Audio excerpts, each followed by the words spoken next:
Hi guys, Matthew with Parkway Business Solutions. Wanted to share a quick video with you. We recently have been finding we've been having a lot more issues with Intuit's bank connections, whether it's for QuickBooks Desktop or QuickBooks Online.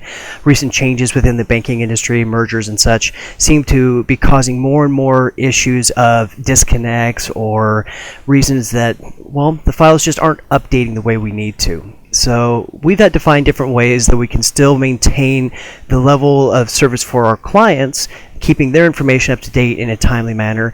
And that's where Ledgersync has just been a phenomenal business partner with us.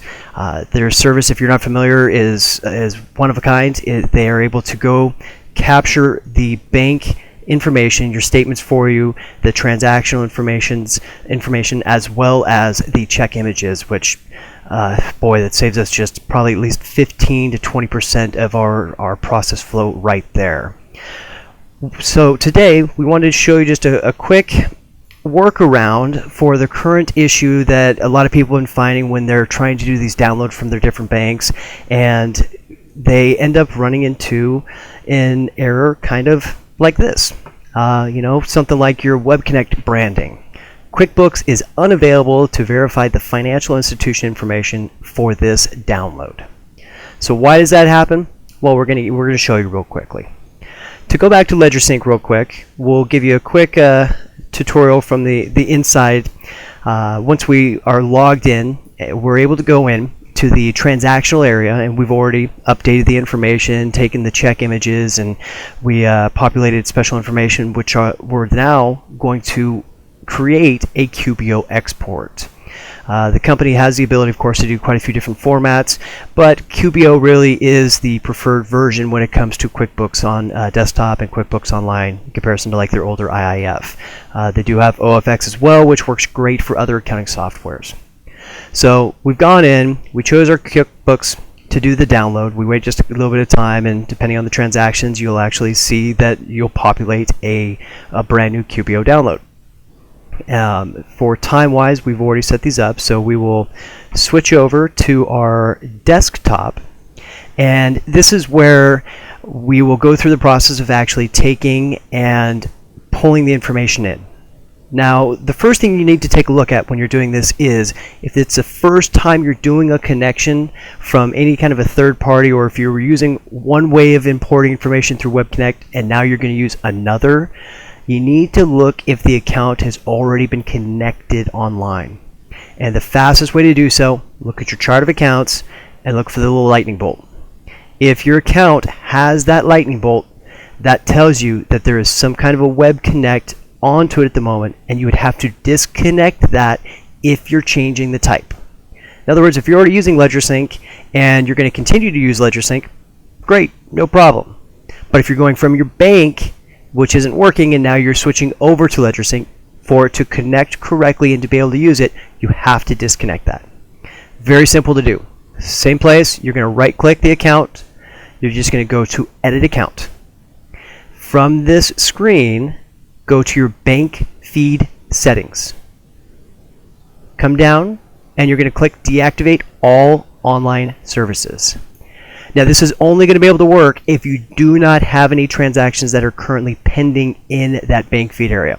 But if you do, we can, you can go in, make sure to clear them out, either put them where they're supposed to go, or you're going to choose to delete all of them. So we'll click it, and we'll close Save.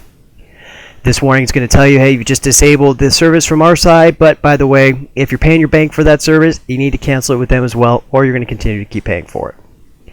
Then from there, the easiest way I have found to bring the QBO file into the desktop is actually by coming up here to banking. You're going to go down to your bank feeds, and you want to go Import Web Connect File. That's really, really important. Very common, people will download it, a file, and then they'll stick it onto their desktop, and then they go and they double click that file and they pull it right in. That works great if it's already connected and that's the only one file that you're really setting up and that you've mapped it perfectly. So if you're trying to do any transition, or if you've got multiple accounts, it really is better to just come in real quickly, choose on purpose which one you specifically need to do. So we're going to come in and we will choose the appropriate one. I've named it here. Click OK. And because we do not have any account set up at the present moment, what we're going to do is we're going to create that first link. We're going to use an existing QuickBooks account. Because the account was disconnected, if we left the lightning bolt on, that account would not show up here. It would look like it didn't exist. But because we disconnected it, we're just going to choose it, click continue. Ta-da! Your web connect has successfully completed, and now it's going to pull you into the bank feed center. Now this is the best part about using the QBO file, is it actually pulls into this area so you can take advantage of the banking rules to help really reduce your data entry over time. So very quickly put 190 transactions in, we'll click the transaction list, and for the purpose of this we put a couple rules in to kind of show you. You'd have all your basic transactions all inside of here, and again you have your bank memo for information or however you download it. And depending on how you make your rules, you have the ability that a lot of the information can be captured. Matter of fact, we have a little trick we like to do for checks.